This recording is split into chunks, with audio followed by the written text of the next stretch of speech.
Ladies and gentlemen, hit subscribe to this channel right now. I want to first start off by saying, God bless Joe Biden. I am only going to show these examples of gaffes and, statements that he made that were inappropriate and obviously things that he regrets saying. I'm only going to show this because he has essentially resigned with this speech. This speech to the world was supposed to validate his presidency or his alleged push to remain as president. This did nothing of the sort. This was the debate equivalent of speaking to the entire planet. Hit subscribe to this channel. He basically confused two different leaders that should never be confused. Let's put it that way. And again, hit subscribe to the members of this channel. Thank you. I'm only trying to be as respectful as possible. And he is no longer going to be the nominee. We'll leave it at that. This was confirmation tonight. I have been saying this for years.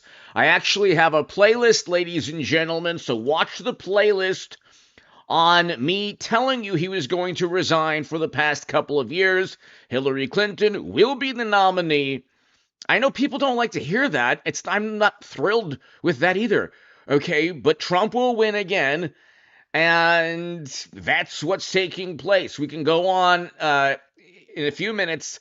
Actually, you'll hear the first couple of minutes of his speech. He called Trump his vice president as well.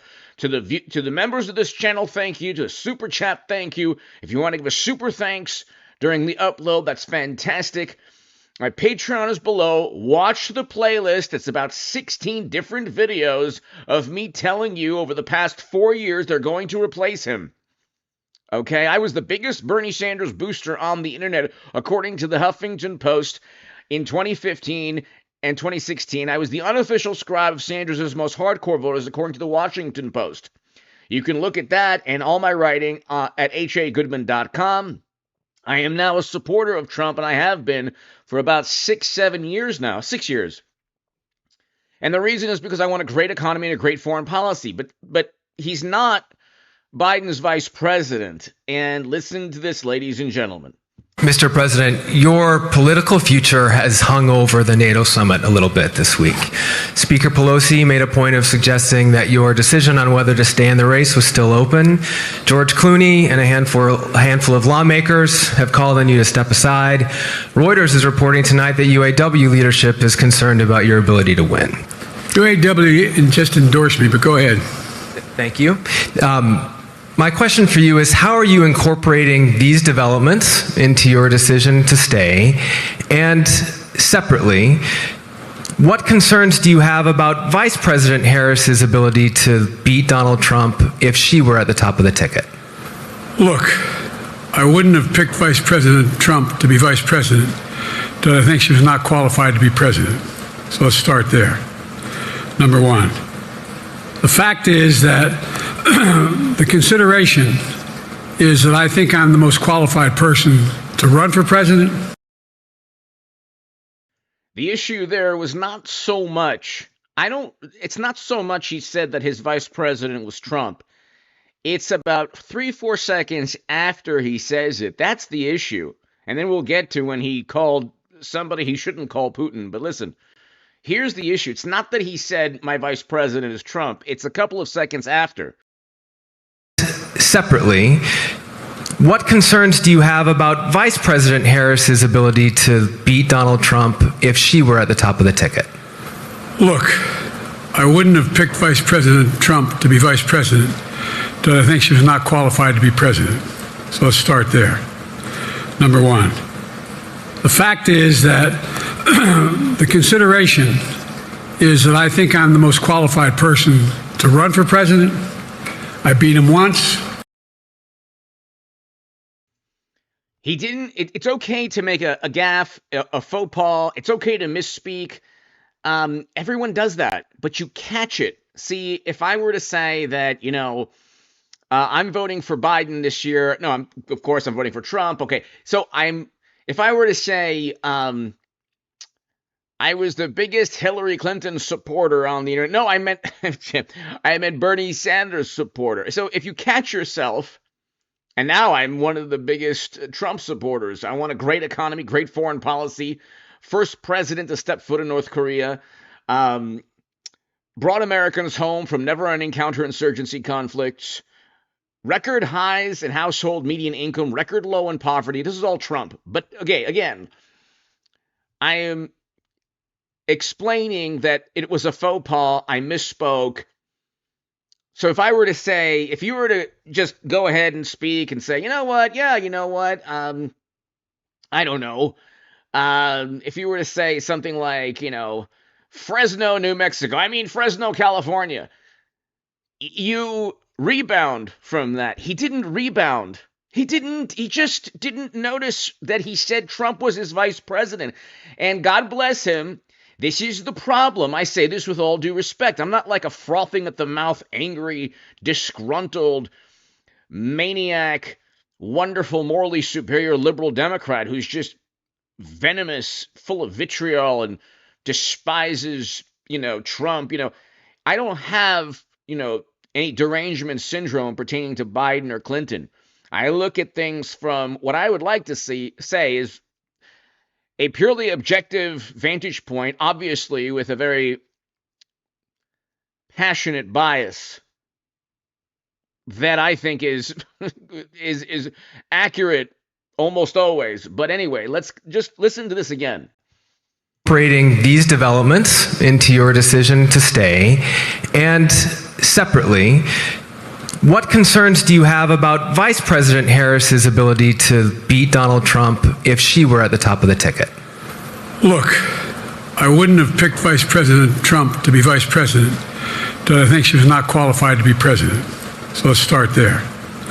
Number one, the fact is that the consideration is that I think I'm the most qualified person to run for president. I beat him once, and I will beat him again. The political machine, quote unquote, defeated Trump.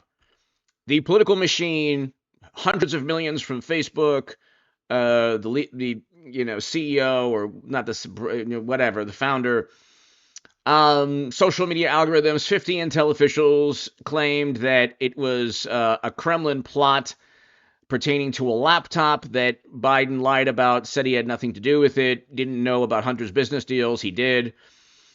You had, my God, an overwhelming media support, always 95, 96, 97%.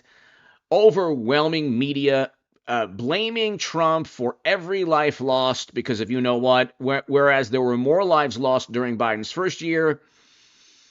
We can go on forever. Democratic governors shut down economic activity and then opened it back up when a Democrat was in office, and then Biden takes credit for job growth that, of course, he didn't create. It was just states that were opening up. But let's continue.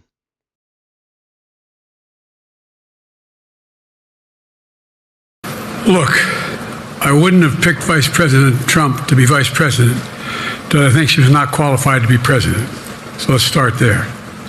Number one, the fact is that the consideration is that I think I'm the most qualified person to run for president. I beat him once, and I will beat him again. Secondly, the idea, I served in the Senate a long time. The idea that senators and congressmen running for office worry about the ticket is not unusual. And I might add, there are at least 5 presidents running or incumbent presidents who had lower numbers than I have now, later in the campaign.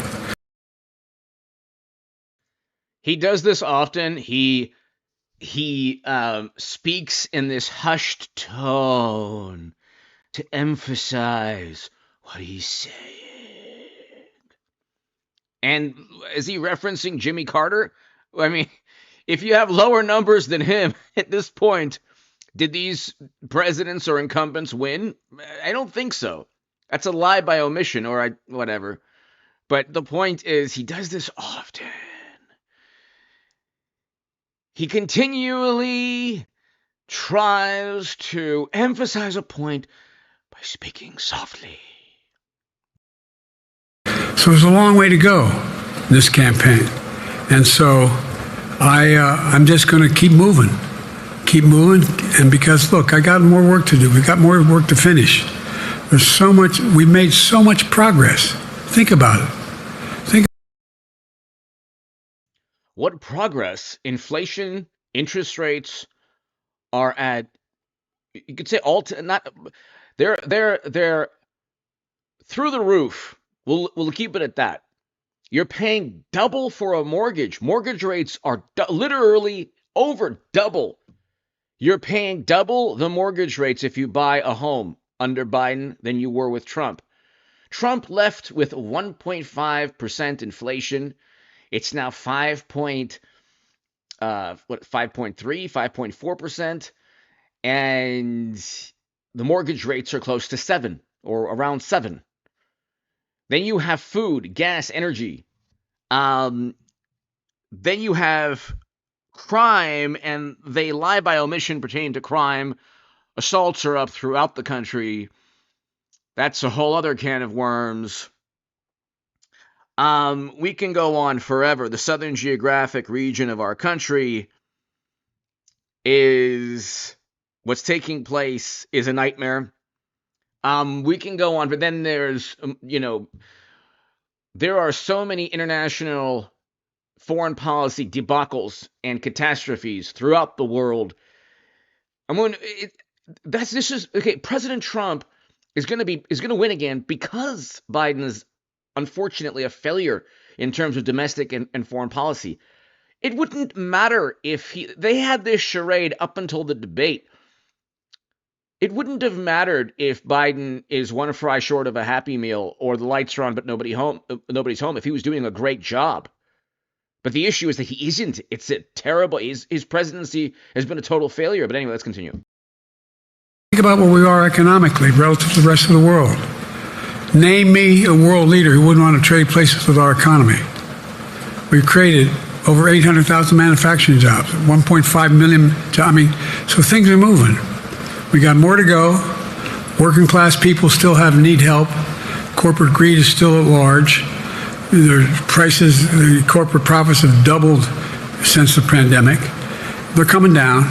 And so I'm optimistic about where things are going.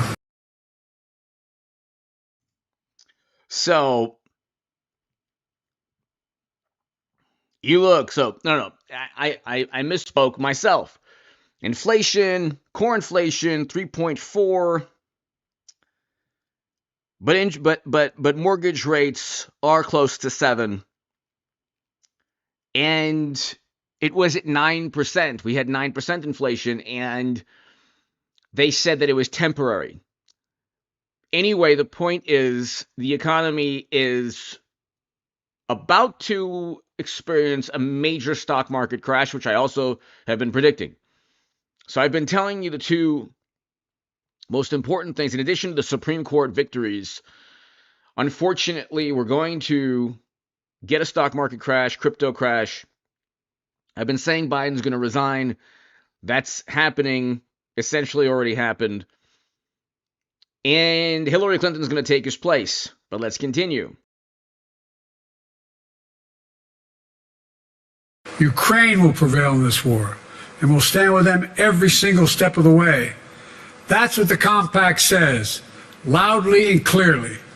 And now I want to hand it over to the president of Ukraine, who has as much courage as he has determination. Ladies and gentlemen, President Putin. President Putin. We're going to beat President Putin. President Zelensky. I'm so focused on beating Putin, we got to worry about it. Anyway, Mr. President. I'm better. You are a hell of a lot better.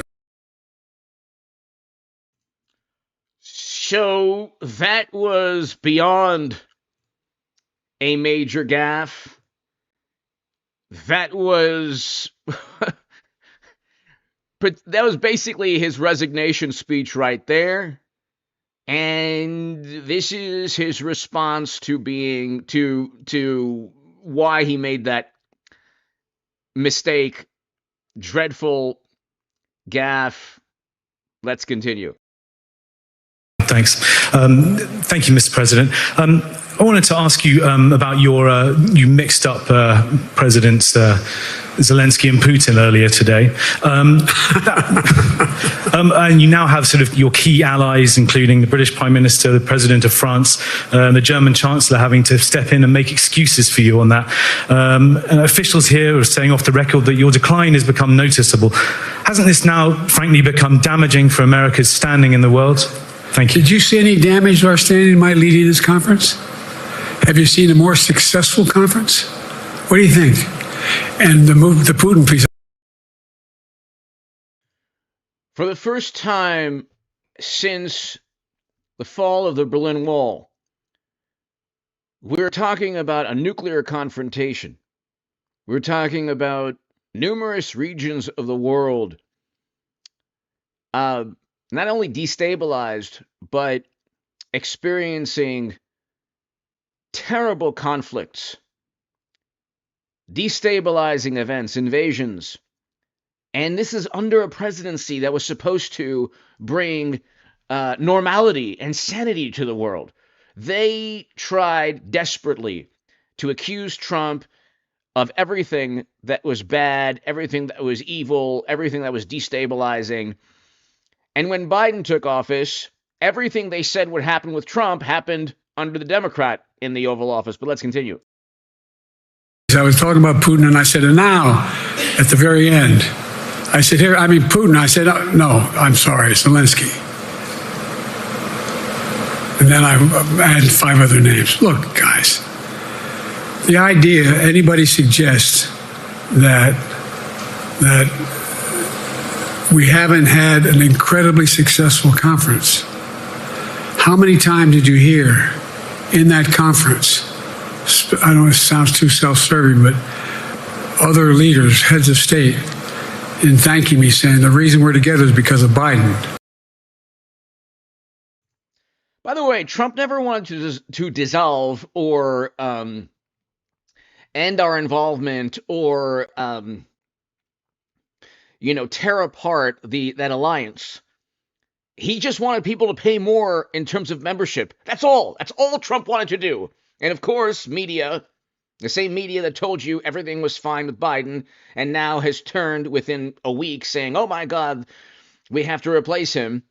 When if you had stated the same thing even 2 weeks ago, that the same media would have written hit pieces about you and called you a conspiratorial theorist. Everyone lies about Trump. Then they say Trump lies. Look, a CNN tally found that he lied 30 times as opposed to Biden's 9. It's like, well, who's doing the recording, the evaluating here, the counting of the lies? I counted 40 plus lies from Biden's debate myself. Okay, we can go on forever. But the point is, all Trump wanted to do was have them pay a little bit more. And he was like, oh my God, he wants to do away with it. And what are they supposed to tell? It's like a summit where he introduced the one man who we have been trying to help as his mortal adversary. But why? It's like he's not even really explaining why he did that, other than there's no explanation. Because Biden did the following. Look, folks, this is anyway, I thought it was the most successful conference I've attended in a long time, and find me a world leader who didn't think it was. Thanks for watching.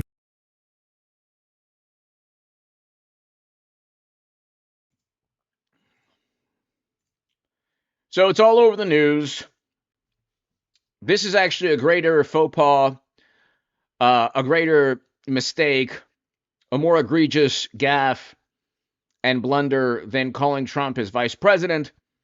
So in 1 2 hour or 1 hour span, he called Trump his vice president and and introduced a head of state by the man's mortal enemy. Okay, it's like those old commercials, like, it's like, Cleveland, I love you, and like, the entertainers in Detroit, where it's, I mean, you might as well be talking to, I don't know, like, I don't know, like Boston Celtics fans and saying, I love the Lakers. It's like, oh my God, what? Or Red Sox fans and saying, oh, I love the Yankees. So anyway, let's continue. Look, I know I lose subs whenever I tell people this. It's like they don't want to hear it. I'm telling you, Hillary Clinton's going to be opposite Trump. It was always destined to be this way. That's what American politics is all about. The only thing that isn't preordained is Donald Trump.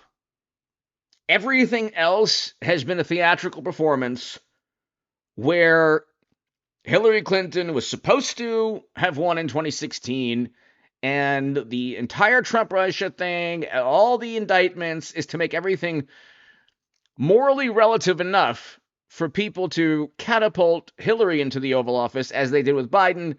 Lord knows what happened behind the scenes there 4 years ago. But I don't think Biden was their first choice. Anyway, let's continue. Meanwhile, more evidence the Democratic Party's confidence in the president is waning, with the first Senate Democrat publicly calling for Biden to drop out. Brooke Singman is here now with all the details for us. Hey, Brooke. Hey, guys. Yeah, that's right. And it is nice and warm in the studio today. Thank you, Ainsley. But Democratic Senator Peter Welch of Vermont becoming the first Democrat in the Senate to join that growing list of Democrat lawmakers calling on the president to step aside. Welch writing, quote, he saved us from Donald Trump once, and he wants to do it again. He needs to reassess whether he is the best candidate to do so. In my view, he is not. Now, a total of 10 Democrats have now come out against President Biden, telling him to withdraw from the race. And Michigan Governor Gretchen Whitmer doesn't see the harm in Biden taking a cognitive test. Listen. As some people have suggested, just go ahead and take a cognitive test and demand that Donald Trump do the same? I don't think that'd hurt, to be honest. But at the end of the day, So you think that he should take a cognitive test? I don't think it would hurt. Top Hollywood stars who previously backed the president are now also suggesting Biden. Can you imagine being surrounded by friends who are really adversaries and enemies in this manner? In a way, it really hurt when all my wonderful, lifelong, morally superior, liberal Democratic friends disowned me, because they were really wonderful people, very important in my life. I still love them to this day. But I'm thinking, you know what? It's probably, if a person changes to the point where they're acting the way Democrats are with Biden, maybe it's actually a good thing for the Trump supporter that his or her liberal Democratic Party friends or family disown them because of politics, even though it's sad and pathetic and immoral, and you put friends and family way above politics or anything else. But it's like, look at this. Look, they're all turning on Biden. It's unbelievable the way, this wouldn't happen with Trump, because Trump wasn't catapulted through media. Trump doesn't need media. He doesn't need politics. He makes money through a whole bunch of real estate, hotels, resorts, golf, gambling, The Apprentice, Hollywood. These Democrats and many Republicans, never Trump Republicans, primarily need media. They need public relations, and they need politics to make a lot of money, honey. Step aside, including George Clooney, who headlined that fundraiser with the president just a few weeks ago. Now, in a new op-ed, Clooney is writing, quote, the Joe Biden I was with 3 weeks ago at the fundraiser was not the Joe big expletive deal Biden of 2010. He wasn't even the Joe Biden of 2020. He was the same man we all witnessed at the debate. Now, a Biden campaign source telling the New York Times that the president stayed for over 3 hours at that fundraiser while Clooney took a photo and quickly left. This is the same fundraiser where former President Barack Obama appeared to usher Biden off the stage after it looked like he froze. By the way, Clooney is a Hillary Clinton fundraiser. All of Biden's fundraisers, all of the people around him, his advisors, they're all alumni of Clinton and former President Obama. Okay, there is nobody that, I don't believe there's really anyone around Biden, maybe one or two people that really, has stayed with Biden for years. Back to you guys. All right, Brooke, thank you very much. And see, that's the worry about tonight.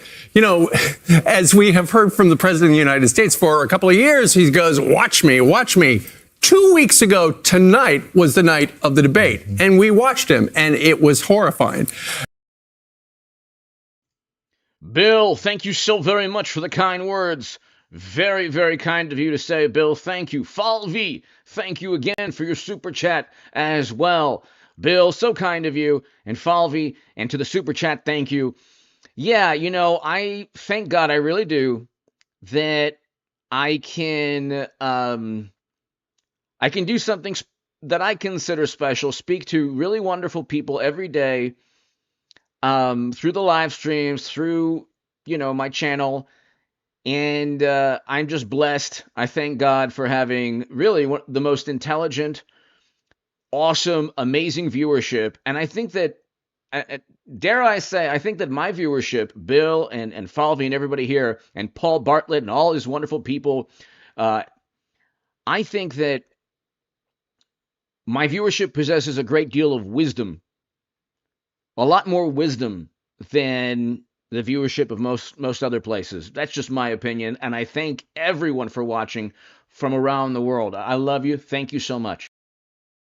And there are a number of, according to the Washington Post this morning, there are a number of Democratic lawmakers who are holding their breath because they feel that if he has a bad performance, and a lot of them are pulling for him to have a bad performance, so he wakes up and smells the coffee and goes, you're right. I shouldn't be doing that. I can't believe I'm saying this, but I have to defend the president. I think this is all wrong. All these leaks that are coming out and all the people that have witnessed him before, and then they decided that they were still going to be with him. They have said publicly, remember, they criticized us for playing the video of that same event where President Barack Obama is escorting him off a stage like a little toddler. And so for you, like a big boy. Like a big boy. So all of these people had his back before and were with him, and now they want him to get out of the race. Mm-hmm. I mean, look, I've been very clear. I think that he should resign as president right now because I don't think he can govern right now.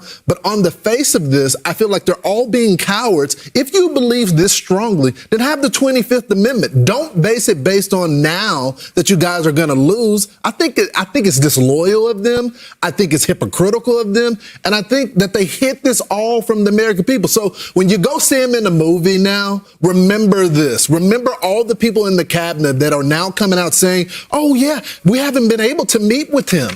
So, it's crazy. So George Clooney, they tried to get George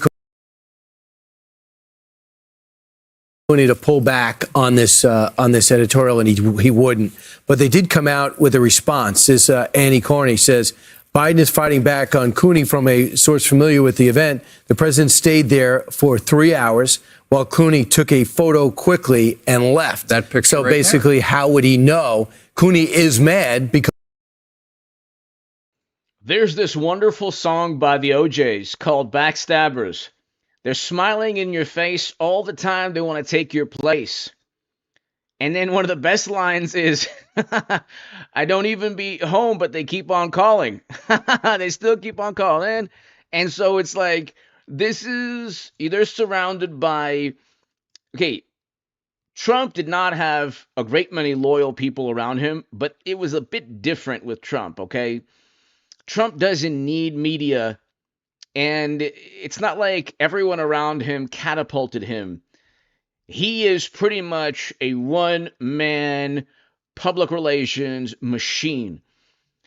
With Biden, he essentially sold his soul to the Democratic Party, and what was just said by the Fox News host was brilliantly stated. What they're doing to Biden is, and although I'm not a fan, cowardly, immoral, sinister, unjust, and just basically what modern Democrats have done.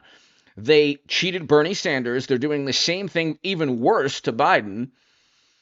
And it's just a matter of time before they say, hey, maybe we should investigate the laptop, because this is like a divorce that is, it's like Bonfire of the Vanities. It's like a divorce that it's the beginning stages, and they're saying, it's not working out. I want to end it. And Biden is saying, hey, man, cornflakes. And then it's getting to a nasty place where they want a divorce from him after they literally told the world that there are people who have 1 to 2 million sub channels that were on months-long rants and tirades about how great Biden is cognitively and how actually it's Trump who's the problem, up until the Democratic Party proved them wrong and finally saw what the entire world saw. But he won his primary, which is yet another indication and proof that they don't even have a primary. It's a theatrical performance. Because Joe Biden condemned the International Criminal Court, which his wife works on, for indicting Netanyahu. Said, you got to be kidding me. So he called up the White House and was mad prior to that. And you wonder if he was still going to do it. And what courage does it take? Now, Rob Reiner says it's sad, I got to go. And Michael Douglas goes, it's really sad, I got to go. For Dave, okay, go ahead. This is what I'm noticing after reading all of the events, all the sound bites from people over the last 24 hours, if not more. When I came in this morning, the overall theme is they all knew it behind the scenes. That's right. George Clooney said he knew it. We've been talking about it for years. We have been for years. But they told us it was deep fakes, that we were editing videos. George Clooney says when he was at the fundraiser weeks ago, he knew it. Yet he still raised tens of millions of dollars, kept his mouth shut until now, when everyone's talking, till after the debate. But this was all by design. It was all by design. They chose to have the debate early. The next debate will have Hillary Clinton versus Trump in September. In August, she'll win the nomination. I know I'm the only person on planet Earth and in the entire galaxy saying that it's Hillary. What is the importance of this? Have I lost my mind? Probably not. The importance is that with Trump is the only choice that you can make with free will. He's not preordained. He's not catapulted into the presidency. He's self-made, for the most part, 100% self-made in terms of a politician. He didn't need the Republican Party. In fact, the Republican Party didn't even want him, really. He's had never-Trumpers who investigated him alongside Democrats, and they wonder why they didn't win the House or the Senate initially. But you investigated your own Republican president like a bunch of never-Trump buffoons. But anyway, based on a dossier that actually Clinton purchased, which gets back to Clinton. The Matrix, or the machine, the entire media, almost the entire American political system has been about the Democratic Party through President Obama, and then eventually passing the torch to Hillary Clinton, leading the country into the future. Okay? It was never about Biden. So that, I don't even know what happened 4 years ago. It should have been, Clinton was almost certainly wanted to replace Biden, or actually wanted to run, but it was too close to 2016. They wanted maybe a sure thing. They could just get them over the finish line. Whatever. I have no clue.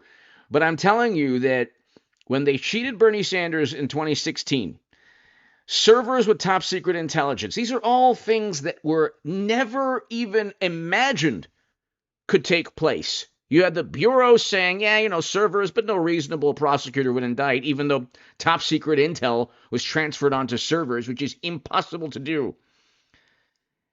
This has always been about media now being an extension of the Democratic Party, because if you don't have all of media, Kimmel, Washington Post in the morning, New York Times, MSNBC, Morning Joe, The View, if you don't have Stephen Colbert and Kimmel at night, if you don't have 24/7 with liberal Democratic Party talking points, Trump runs away with it. The country wants Trump. The only reason it's even competitive is because you have this overwhelming media, social media algorithms. You have loyalists within the intel community, all of that. You had people getting fired for their role in trying to set up and frame Trump. And so we created a new Cold War. Think about that. Simply because Democrats lost in 2016, and that was not what the American political system wanted. So when Clinton does come back, I'm telling you, I'm the only person on planet Earth, because I saw from the vantage point of a liberal Democrat or a progressive or a left-leaning person, I saw what was taking place, and I said, okay, I understand what's really going on. Anyway, let's continue. Then you have this former advisor to Obama, John Favreau, who is saying that he's calling on the president to quit. He says it didn't surprise any of us. We were all talking about this at the fundraiser, saying the same thing, except for the people who are working for Joe. So he was another one who kept his mouth shut until now. Chuck Todd, who said he talked to a senior cabinet member who told him 2 years ago they didn't think that Biden could continue as president. Yeah. So the theme is they all knew it, right, and they kept their mouth shut and thought and let America believe, the Democrats believe, or people that watch other channels, that he was fine and they made the president think that as well. Right. They've been telling him everything is fine. Imagine, all of us have had family members that have dealt with some sort of mental health decline as they advance in age. Imagine not being honest with them and then suddenly one day deciding, when everybody turns their back against the person, that there's something wrong. Well, you know, yesterday was a big day. That's not right. The momentum started with Nancy Pelosi. And Nancy Pelosi goes, essentially, is that your final offer? And then you have Chuck Schumer apparently behind the scenes telling donors, I'm okay with him not being at the top of the ticket. And then you have George Clooney. It seems like it was all in the same day. And then a bunch of the dam has broken in Hollywood. Well, it was led by the Obama bros. I'm Steve Ducey. I'm Brian Kilmer. So the bottom line is that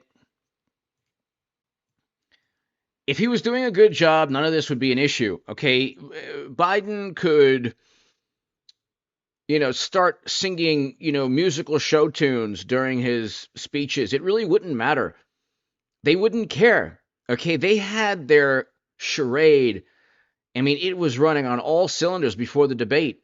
They could have just, but they were losing they were losing with Biden. They knew they would get routed, and so they wanted to switch horses midstream. I said that they would do that for years. Watch the playlist on this channel. It'll be below, okay? But I had like 16 different segments in the past 4 years saying he's going to be forced out.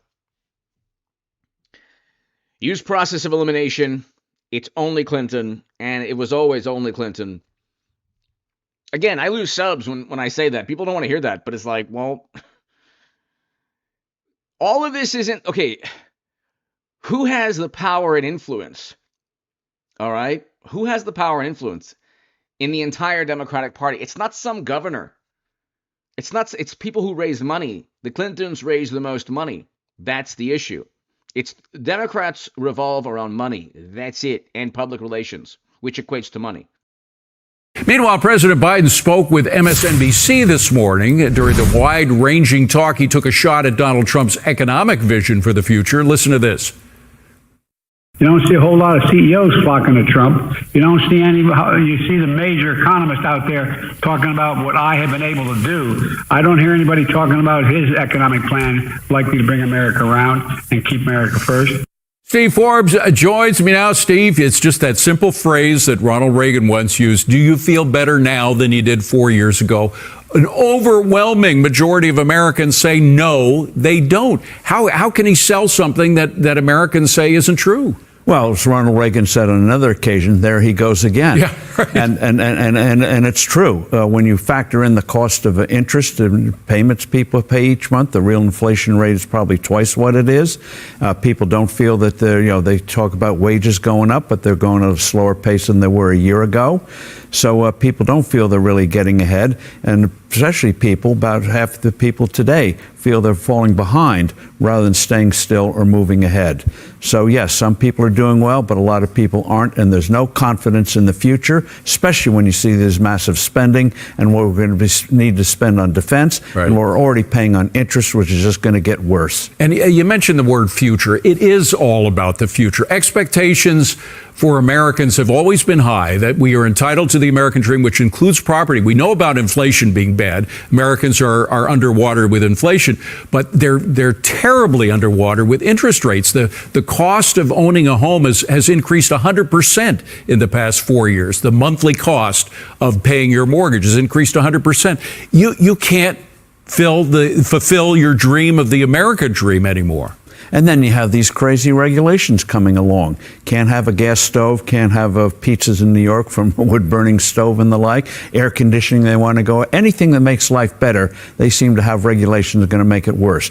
When was the last new dishwasher made that could do a load under, say, 10 hours? I mean, Steve, my apartment building in New York has been without natural gas for over 3 months now. Governor Hochul has been ratcheting up all the regulations because she has this idea in her head of getting rid of natural gas for the city of New York and, in fact, the state of New York. It's happening not only on the federal level, but on the local level as well. And natural gas is the cleanest fuel around other than That's why we have power. Cleaner air right now. All right, next one. You've talked about using regulations to socialize the economy. You can do it in many ways. And Senator Bernie Sanders, who knows a thing or two about socialism, is urging President Biden to put aside his age concerns, focus on his economic agenda. Get that. Roll it.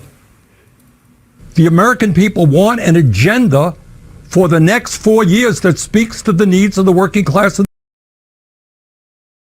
But Bernard, the working class, we had record low poverty with Trump.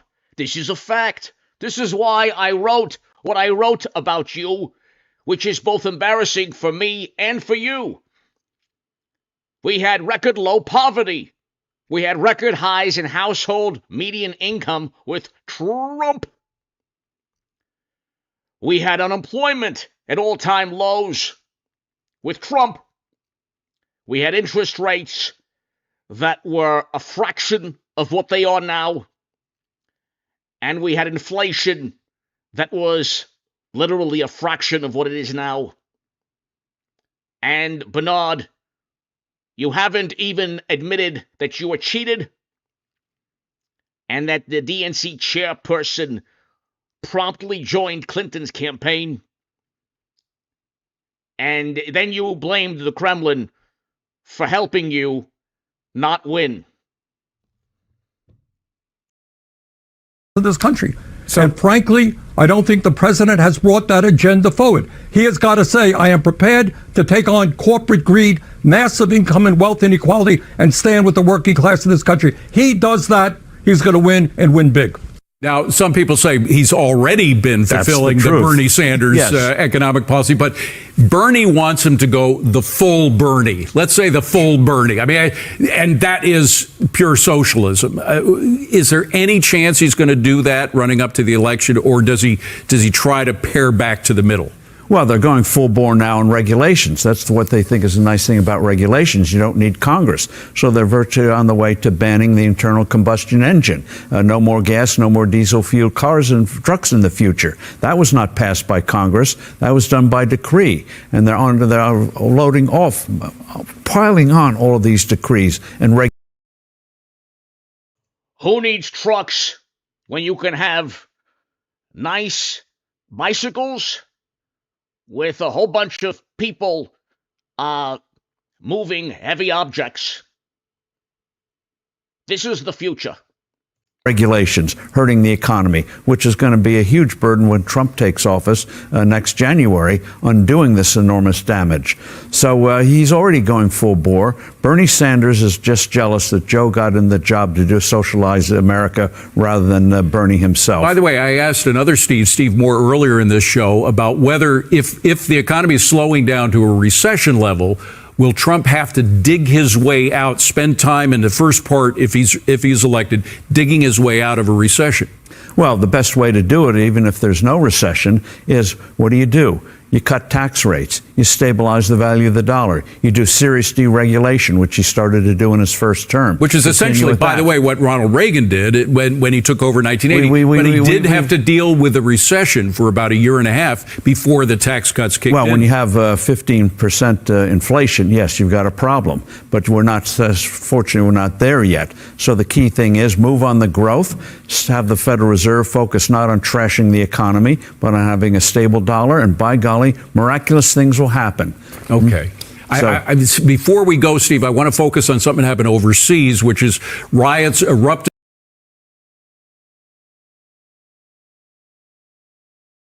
So again, you have interest rates combined with inflation. So high interest rates and high inflation, when they say core inflation is 3.5%, but food, energy, and rent, these are things that people need every month, every day. They're paying.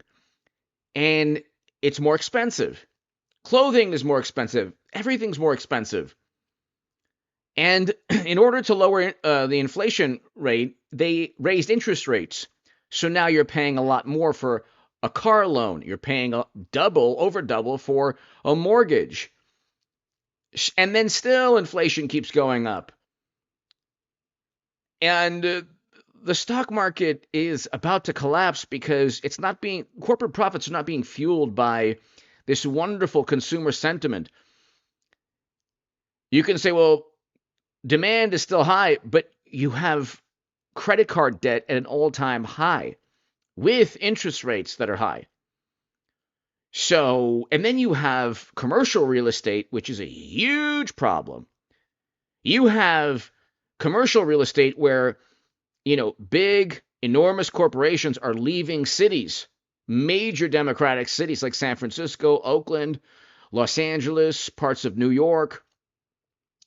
So, the writing's on the wall. The writing is on the wall. And it's... When Biden started flooding the country full of strategic petroleum reserves, after he was sued by oil and gas associations, then he said he made all of these executive orders making it difficult for oil and gas companies to operate. Then he begged other countries for oil and gas. Then he flooded strategic petroleum reserves. Then he said inflation was only temporary. And then they passed the Inflation Reduction Act. And then they said, look, you see, inflation went down, but you told us it was only temporary, and now it's going back up, even though interest rates are high. Inflation is down only because they raised interest rates. So it's a terrible economy. The foreign policy is even worse. Biden, the union elites, while Mr. Trump takes the rank and file. And that's the subject of the riff. So Joe Biden met with the AFL-CIO union leaders today, repeating his boast that he's the most pro-union president in American history. So you say, Mr. Biden, but we shall see. In fact, while the liberal left-wing union leaders are lining up for Biden, you can bet that Donald Trump is going to take a record share of the rank and file. Actually, Teamster President Sean O'Brien plans to speak at the Republican National Convention in Milwaukee next week. He's got 1.3 million members, and I'm going to guess Trump is going to win a big majority of that group. Here's what's bothering the Teamsters and the rank and file of the other unions as well. Joe Biden has created an affordability crisis for the typical working families. Their kitchen tables have been squeezed by a 20% rise in overall prices during Biden's term, including a 20% hike in groceries, a near 40% rise in energy, and don't forget gasoline, still $3.50 compared to just over $2 when Trump left the White House. Looking at the actual numbers, average weekly earnings during Mr. Trump's term rose $5,065 to $65,216. It's a good number. Through May 2024, during Mr. Biden's term, those same weekly earnings declined by nearly $3,000 to $62,000. So when you have liberal pundits lie to your face and say, well, wages increased, but they didn't increase as fast as inflation. If inflation and interest rates increase faster than wages, well, then you're actually losing money. So real wage adjusted for inflation, you've lost $3,000, all because of mean tweets. I mean, mean tweets did this. You couldn't not go on Twitter. I don't have Twitter. I don't have Facebook. I don't have Instagram. I just have this channel and my 2 other channels. Okay? I mean, people are paying double mortgage payments, interest rates through the roof. They've lost money on their wages, all because of mean tweets. Why? $1,248. In other words, Biden has given working folks a pay cut, whereas Trump gave them a sizable pay raise. Ronald Reagan, he used to call it take-home pay. And that's been the soft underbelly of the Biden economy for 3.5 years. And that's why he's losing votes among union and non-union workers. In an important sense, these numbers are the backbone of Mr. Trump's whole working class coalition, including blacks and Hispanics and whites and young people. It's a very powerful movement. Take a listen to President Trump on this last night. Every day we are welcoming more Americans to our ranks, African Americans, Hispanic Americans, Asian Americans, young people, old people, union members, non-union members. Basically, everyone is joining our movement because it's a movement of common sense. And while the ultra-liberal union leaders stand behind Joe Biden's open border illegal migrant catastrophe, the rank-and-file families want an end to the criminal gangs and the destruction of regulations affecting virtually every business in the country and therefore every worker, nor do they like gender sex mandates in the legislation, cutting middle-class taxes, protecting American industry and its workforce from unfair trading practices. So, Biden will win the union leaders, okay. But Trump is going to take most of the rank and file who go to work every day, play by the rules, work with their hands, and proudly wear their hard hats. Amen to that, ladies and gentlemen. Look, Biden essentially has already resigned. This is a theatrical performance. He has to at least pretend that he's up to the job and that he's just doing so for the party's interest and for the country's interest, and that, he was totally fine the past 4 years, but it's a noble act, and when he does step down, oh my God, they will say he's the next George Washington. Oh my God. Then they will have their convention in August. And before the convention, you will have numerous articles on why Hillary Clinton should come back because the Kremlin stole it from her. And she's the only person who could go toe-to-toe with Trump. And she almost won last time. And it will be Hillary Clinton, Trump. And I will be the only person in the known universe telling you this. If I'm wrong, at least I told you that for years that he would eventually resign. And what can I tell you? It's not good for the country. It's actually somewhat embarrassing, but